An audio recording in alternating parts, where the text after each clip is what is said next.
Chandigarh mayor चुनाव में मंगलवार को आम आदमी पार्टी और कांग्रेस के इंडिया गठबंधन को ज्यादा पार्षद होने के बावजूद हार का सामना करना पड़ा। चंडीगढ़ मेयर चुनाव में बीजेपी की जीत हुई, जबकि संख्या बल इंडिया गठबंधन के साथ था। चंडीगढ़ नगर निगम चुनाव में बीजेपी के मनोज सोनकर की जीत हुई। मनोज को 16 वोट मिले। कांग्रेस आपके उम्मीदवार कुलदीप टीटा को 12 वोट मिले। अगर ये चुनाव जिस तरह से हुआ और जैसे वीडियो सामने आए हैं उनको देखते हुए विपक्ष के नेताओं ने बीजेपी पर चुनाव में धांधली करने जैसे गंभीर आरोप लगाए हैं। इन आरोपों की जड़ में वो 8 वोट भी हैं जिन्हें चुनाव के पीठासीन अधिकारी ने अमान्य करार दिया है। इस वीडियो में हम आपको यही बताएंगे कि आखिर चंडीगढ़ मेयर चुनाव के नतीजों पर सवाल क्यों उठ रहे हैं। दरअसल चंडीगढ़ नगर निगम में बीजेपी के पास 14 पार्षद हैं। सदन में अकाली दल का सिर्फ 1 पार्षद है। इसके अलावा इस चुनाव में चंडीगढ़ के सांसद को भी वोट करने का अधिकार होता है। ये सांसद बीजेपी की किरण खेर हैं, यानी बीजेपी के 14 पार्षद हैं। 1 सांसद और 1 शिरोमणि अकाली दल के 1 पार्षद को मिलाकर 16 वोट होते हैं। वहीं आम आदमी पार्टी के पास 13 पार्षद और कांग्रेस के पास 7 पार्षद हैं, यानी इंडिया गठबंधन के पास कुल 20 वोट थे। इसी संख्या बल की मजबूती को देखते हुए आम आदमी पार्टी और कांग्रेस इसे लोकसभा चुनाव से पहले इंडिया गठबंधन के बीजेपी से पहले मुकाबले की तरह देख रही थी। आप और कांग्रेस नेताओं ने चुनाव से पहले ही मेयर चुनाव में बीजेपी के हारने की भविष्यवाणी की थी।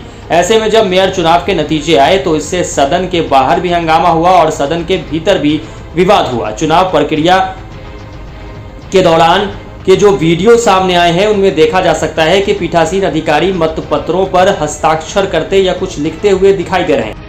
विपक्षी दलों का आरोप है कि पीठासीन अधिकारी ने ही मतपत्र पर निशान बनाए, जिन्हें बाद में अमान्य करार दिया गया। इन मतपत्रों को अमान्य करार दिए जाने की वजह के बारे में चुनाव प्रक्रिया के दौरान कुछ नहीं बताया गया। हालांकि इन आरोपों को पीठासीन अधिकारी खारिज करते हैं। वीडियो में देखा जा सकता है कि पीठासीन अधिकारी जैसे ही चुनाव नतीजों में बीजेपी के जीतने का ऐलान करते हैं, तभी बीजेपी के मेयर पद के उम्मीदवार मनोज सोनकर को एक व्यक्ति पकड़ कर लाता है और पीठासीन अधिकारी के उठने से खाली हुई कुर्सी पर बिठा देता है।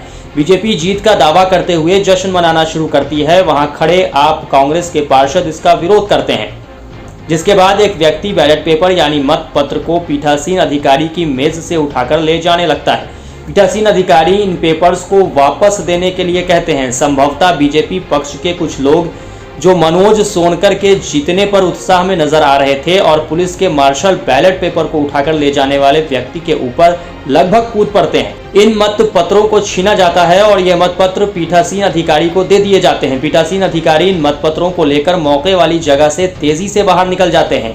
आप और कांग्रेस का आरोप है कि जिन 8 वोटों को अमान्य किया गया है वो किस वजह से किया गया है ये नहीं बताया गया है। विपक्ष का आरोप है कि इन मत पत्रों के वोट गिनने या अमान्य करार दिए जाने में धांधली हुई है। आपको बता दें कि चंडीगढ़ मेयर चुनाव इस महीने की शुरुआत से ही चर्चा में रहा। ये चुनाव 18 जनवरी को होना था, मगर पीठासीन अधिकारी को बीमार बताकर ये चुनाव टाल दिए गए थे। चंडीगढ़ के डिप्टी कमिश्नर ने चुनाव की अगली तारीख 6 फरवरी तय की थी। आम आदमी पार्टी और कांग्रेस ने कहा कि बीजेपी हार के डर से इस चुनाव को टाल रही है। वहीं आप इस मामले को लेकर अदालत गई। अदालत ने 30 जनवरी को चुनाव करवाने का आदेश दिया था। चुनाव को टालने से इनकार करते हुए पंजाब एवं हरियाणा हाईकोर्ट ने कहा था कि ऐसा करने की कोई वजह नहीं है और ये अनुचित और मनमानी होगी। जिसके बाद चुनाव हुआ और फिर चुनाव को लेकर विपक्ष सरकार पर लगातार हमला बोल रही।